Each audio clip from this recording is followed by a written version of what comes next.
Just give me a few minutes, and I promise I'll change the way you look at your entire life. Seriously, forget everything you think you know about motivation. Because here's the raw, unfiltered truth. Motivation isn't something you find. It's not some magical spark that strikes you out of the blue. It's not a gift you're born with, waiting to be unwrapped. No. Motivation is built, piece by piece, brick by brick.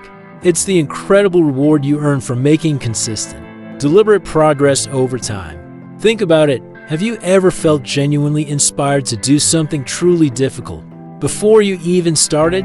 Rarely, if ever. More often than not, inspiration, true drive, that feeling of "I can do this," only washes over you after you've put in the initial, often uncomfortable, work. Every single second you waste sitting around, waiting for motivation to descend upon you like some divine intervention, you're not just losing time. You're losing the opportunity to actually build the life, the dream, the physique, the business, the relationship you desperately want. You don't need motivation. What you truly need, what will transform everything for you, is discipline. Let me tell you about a friend of mine, an aspiring novelist. For years, she'd talk about her block. She'd say, "Oh, I just don't feel motivated to write today." Or, "The muse isn't speaking to me." Her desk was pristine. Her Word document remained stubbornly blank. She was waiting for this grand surge of inspiration to hit her, for the words to just flow effortlessly. And guess what? They never did. Not consistently, anyway. She'd have a burst of energy once in a blue moon, write a few pages, then revert to waiting for the next elusive wave. One day, she got sick of it. She decided to change her approach entirely. She committed to writing just 500 words every single day, no matter what. No matter how she felt, no matter if she thought the words were terrible. She forced herself to sit down, open that document, and just type. The first few weeks were agonizing. It felt like pulling teeth. She truly felt zero motivation on many of those days. But she did it anyway. She disciplined herself to show up. And then something incredible started to happen. After about a month, she found that on some days, after she'd hit her 500 words, she felt a little surge, a small flicker of an idea, and she'd keep going for another 200 or 500 or even 1,000 words. That small spark of motivation wasn't there at the start. It was born out of the action. It was the reward for showing up. 2 years later, she published her first novel, not because she finally found motivation, but because she built it, day by day, word by word, through relentless discipline. This is the fundamental shift we need to make in our thinking. We're conditioned to believe that we need to feel ready, feel inspired, feel motivated before we can even begin. It's like standing at the edge of a swimming pool, desperate to cool off, but insisting you won't jump in until you feel perfectly refreshed.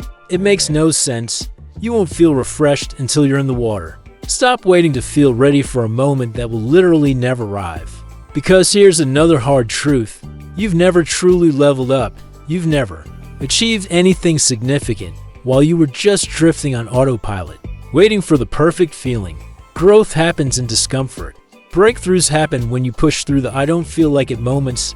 The truth, the absolute, undeniable truth that will set you free, is this: motion always beats motivation.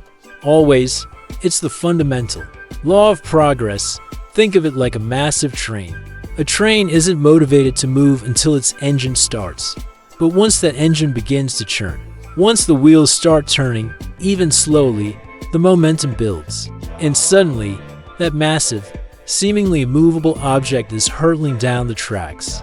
I remember talking to a guy who wanted to get in shape.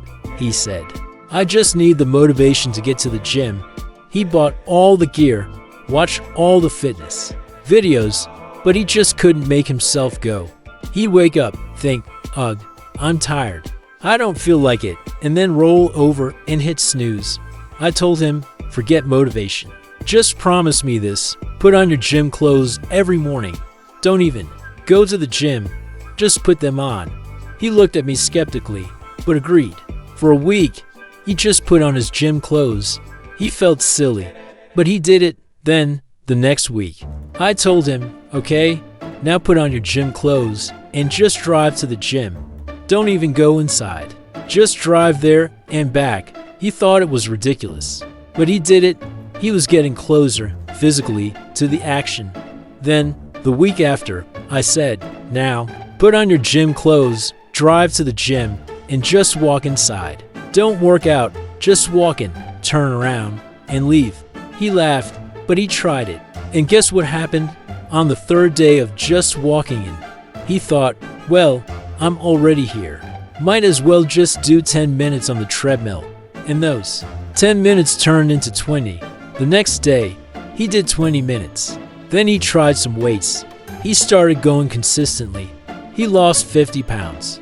He didn't find the motivation to go to the gym. He built the motivation by taking tiny, almost insignificant steps of motion, which then created the momentum and the desire to do more. This brings us to one of the most powerful concepts you'll ever encounter. Stop waiting to make the right decision. Instead, just make the decision and then make it right. Let that sink in. We paralyze ourselves with analysis, with fear of making the wrong choice. Should I start this business? Should I apply for that job? Should I move to a new city? We spend weeks, months, sometimes years, agonizing, waiting for some perfect clarity, some undeniable sign that this is the right path. And while we wait, life passes us by. The truly successful people in this world aren't the ones who always pick the right path from the start. They're the ones who pick a path, and then they commit to it so fully, they work so hard, they adapt so relentlessly, that they make it the right path. They infuse it with their effort, their ingenuity, their sheer will, until it becomes the success they envisioned. Consider someone wanting a career change. They might spend years researching industries, taking online quizzes, talking to advisors, trying to find that perfect fit. They're waiting for the right decision to reveal itself. Meanwhile, they stay stuck in a job they hate, slowly draining their energy and their spirit. But imagine if instead, they just picked an industry that interested them enough, maybe not their dream job, but something adjacent. They make the decision, okay, I'm going to transition into digital marketing.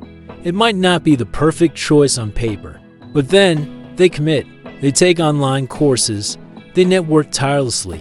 They take an entry-level job even if it pays less. They volunteer for projects. They learn everything they can. They encounter obstacles, but instead of seeing them as proof they made the wrong decision, they see them as challenges to overcome and opportunities to learn.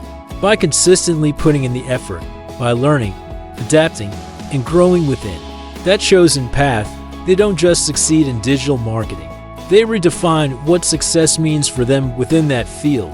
They make the decision right through their actions. The motivation, the passion, the sense of purpose doesn't precede the work. It emerges from the work. It's the compounding interest of consistent, disciplined effort. So, if you're waiting for motivation, you're waiting for permission to live your life. And permission will never arrive. The power, the drive, the unstoppable force you seek isn't external. It's not something to be granted. It's something you forge. It's an internal combustion engine that ignites not with a spark of feeling, but with the friction of action. Stop overthinking. Stop procrastinating. Stop scrolling and dreaming without doing. Take that first tiny, awkward, uncomfortable step. Make that decision, even if it feels imperfect. Then, show up again tomorrow, and the day after, and the day after that, because that, my friends, is how you don't just find motivation. That is how you become motivated. That is how you build the life you've always imagined.